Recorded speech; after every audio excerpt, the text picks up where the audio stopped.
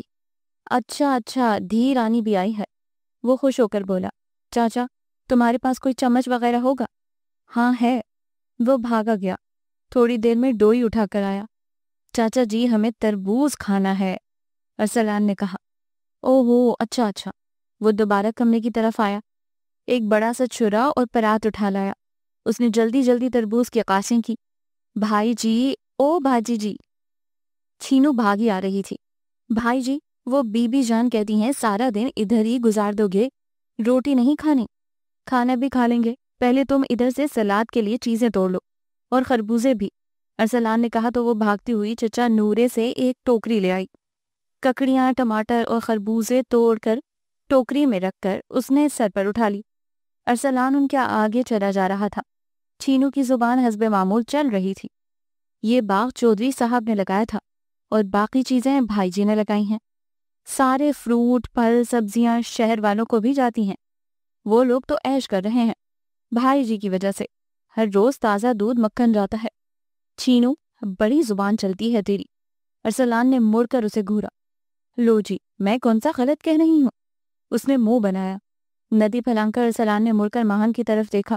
اس کی آنکھوں میں چمکتی مسکراہٹ دیکھ کر وہ چڑ کر چھینو کا ہاتھ تھام کر پل کی طرف مڑ گئی۔ اسے یہاں آئے 2 ماہ ہو گئے تھے۔ گرمیاں اپنے پورے عروج پر تھیں۔ ایک بے کلی سی اس کے پورے وجود کا احاطہ کیے رکھتی۔ ہم یہاں کیوں آئے تھے؟ بس جلتی دوپہروں میں وہ خود سے الجھتی رہتی۔ پاپا ہر فون پر اسے واپس بلاتے۔ وہ یہاں سے گھبرا کر شہر جاتی تو احسن کی منتظر نگاہیں اسے مزید نروس کر دیتی۔ وہ خود سے لڑتی رہتی، الجھتی رہتی۔ اور ایک وہ تھا جس کی نگاہوں میں احترام بھی تھا اور اپنائیت بھی، اور ہونٹوں پر محبت بھری مسکراہٹ بھی، مگر زبان پر چپ کے تالے تھے۔ کیوں نہیں وہ کچھ کہتا؟ اکیلے کمرے میں خود سے لڑ پڑتی۔ پچھلے 2 دن سے وہ شہر گیا ہوا تھا۔ وہ سارا دن اس کی منتظر رہتی۔ سب لوگ سو گئے تھے، وہ بھی کتنی ہی دیر پلنگ پر کروٹیں بدلتی رہی، پھر تنگ آ کر باہر نکل آئی۔ جلتی دوپہر میں وہ جلے پاؤں کی بلی کی طرح گھومنے لگی، کمروں میں، بڑے بڑے برآمدوں میں، پھر وہ برآمدے میں رکھے موڑے پر آ بیٹھی۔ نہ جانے کب اس شخص کی ہمراہی کی خواہش ہمارے دل میں جاگی، شاید روز ازل سے، یا شاید اس دن سے جب ہم ڈر گئے تو اس کے مضبوط ہاتھ کا لمس ہمیں ہر خوف سے بے نیاز کر گیا۔ اب ہم منتظر ہیں اور وہ بے خبر۔ اس نے انار کے پیڑ پر بیٹھی چڑیا کو دیکھا۔ زیبا کہتی تھی، ماں آپی اس شخص کی محبت سمندروں جیسی گہری اور بارش کے پہلے قطرے جیسی پاکیزہ ہے۔ ان سے بڑھ کر کوئی آپ کو چاہ ہی نہیں سکتا، میرا بھائی بھی نہیں۔ مگر ہمیں تو لگتا ہے وہ شخص پتھر ہے، ہر احساس سے عاری، بے حس۔ اس نے بے بسی سے انگلیاں چٹکھائیں۔ کیوں کیا زیبا تم لوگوں نے ایسا؟ کیوں ہمیں احساس دلائے کہ وہ ہمیشہ سے ہمارا منتظر تھا؟ ماں ہم یہاں کیوں بیٹھی ہیں؟ ارسلان نے حیرت سے پوچھا۔ آپ؟ وہ چونک گئی۔ آپ آ گئے ارسلان بھائی؟ عجب سی خوشی اس کے وجود پر چھا گئی تھی۔ اس بار بہت دن لگا دیا آپ نے؟ نہیں، 2 ہی تو دن ہوئے ہیں۔ مگر تم اتنی گرمی میں یہاں کیوں بیٹھی ہو؟ وہ اس کی بے تابی نظر انداز کر کے پوچھنے لگا۔ بس ایسے ہی۔ وہ ایک لمحے کے لیے چپ ہو گئی۔ ہم نے آپ کو بہت مس کیا تھا، وہ پلکیں جھکا کر بولی۔ اچھا؟ ارسلان نے ایک لمحے کے لیے گلابی چہرے پر چمکتے پسینے کے قطروں کو دیکھا۔ ہم اکیلے بور ہو رہے تھے تو فون کر لیا ہوتا، وہ سادگی سے کہہ کر بی بی جان کا پوچھنے لگا۔ اندر ہیں، اس نے آہستگی سے کہا تو وہ اسے بھی اندر آنے کا کہہ کر آگے بڑھ گیا۔ وہ بے یقینی سے اس کی چوڑی پشت پر نظریں جمائے کھڑی رہی، پھر بھاگتی ہوئی اوپر چلی گئی۔ شام کو چھینوں سے کئی بار بلانے آئی مگر وہ نیچے نہیں اتری۔ نہانے سے پہلے سر پر تیل ضرور لگوانا، بالکل ہی روکھے ہو گئے ہیں تمہارے بال۔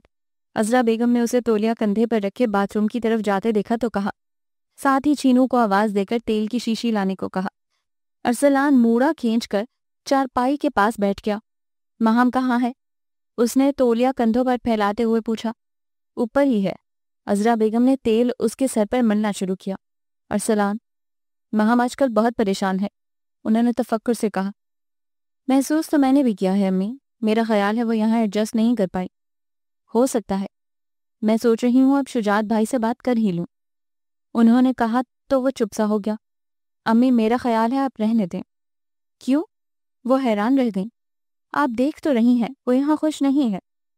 ارے اگر یہاں خوش نہیں ہے تو تم اسے شہر لے جانا، مجھے تو بس تم لوگوں کی خوشی عزیز ہے۔ بس میں جلد ہی بات کر لوں گی بھائی شجاعت سے، انہوں نے قطعی لہجے میں کہا تو وہ جھنجھلا گیا۔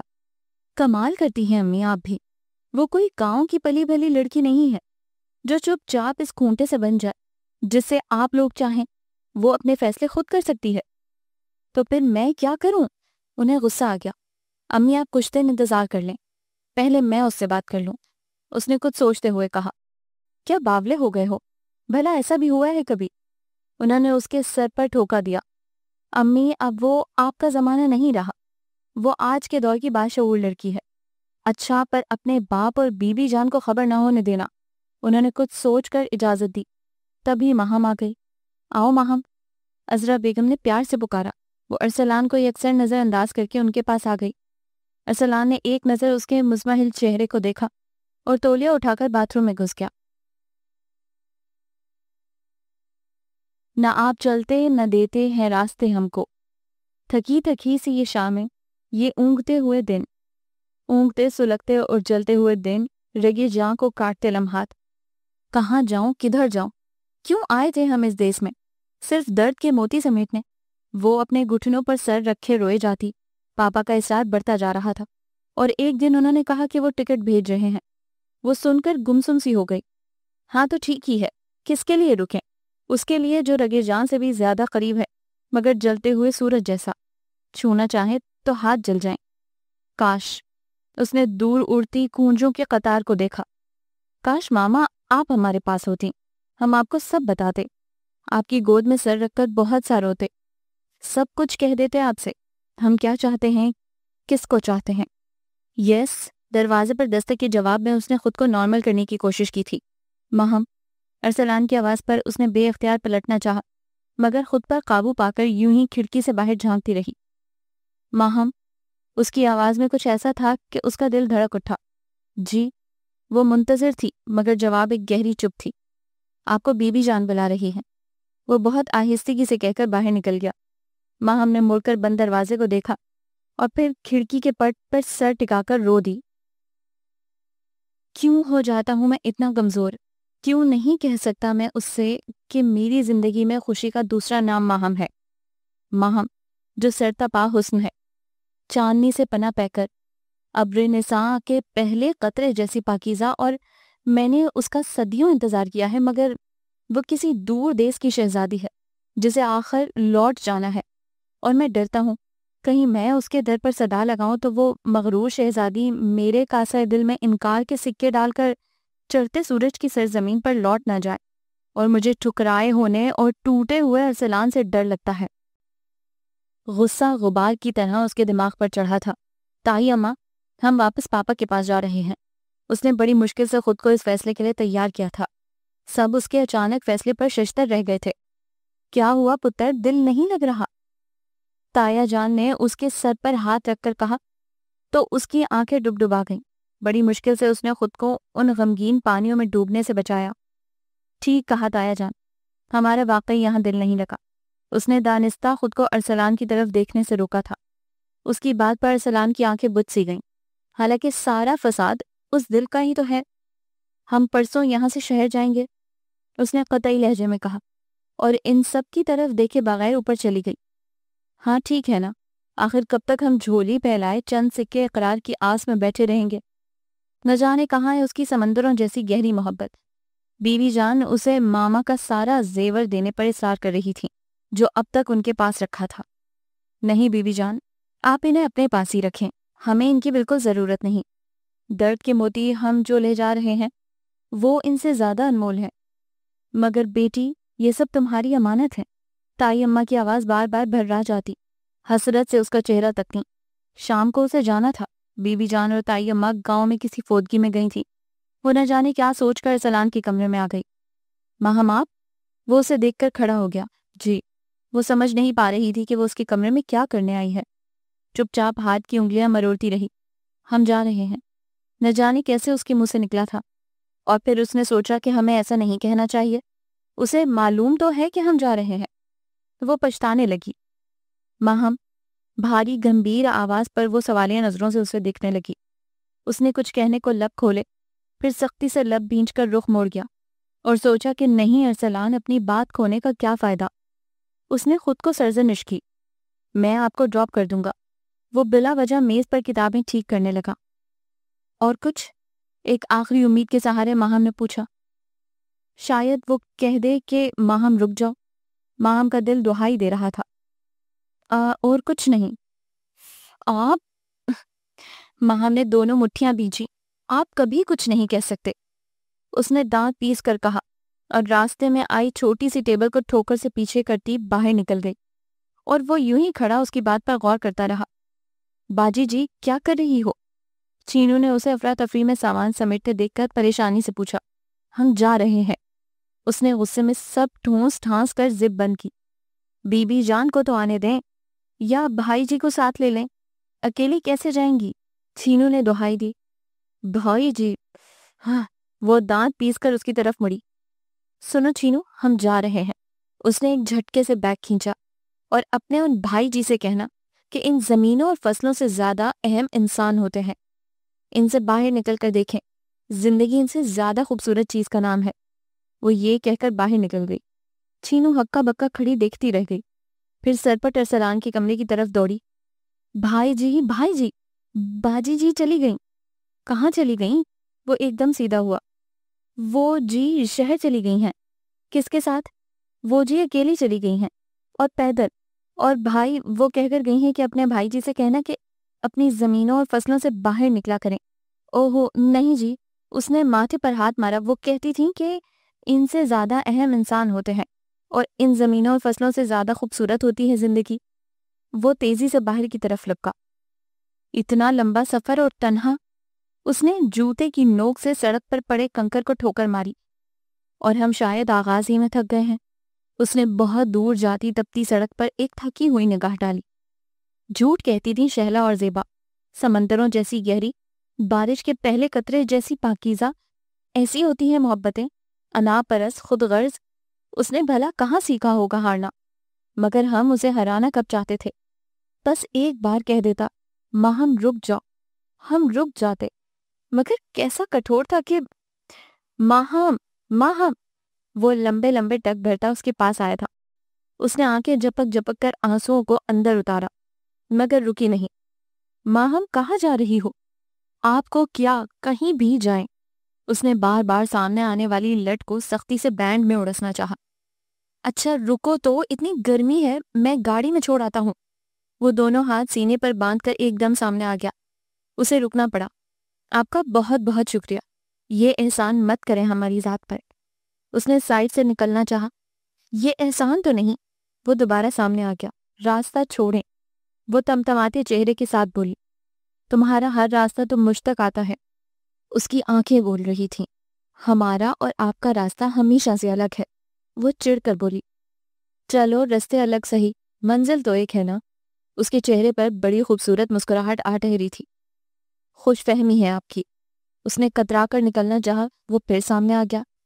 آپ چاہتے کیا ہیں؟ اسے غصہ آ گیا کہ وہ اب کیوں روک رہا ہے۔ محترمہ، آپ اپنا شولڈر بیگ گھر بلائی ہیں۔ اس نے اچانک کہا تو اسے یاد آیا کہ ساری رقم تو اسی بیگ میں ہے۔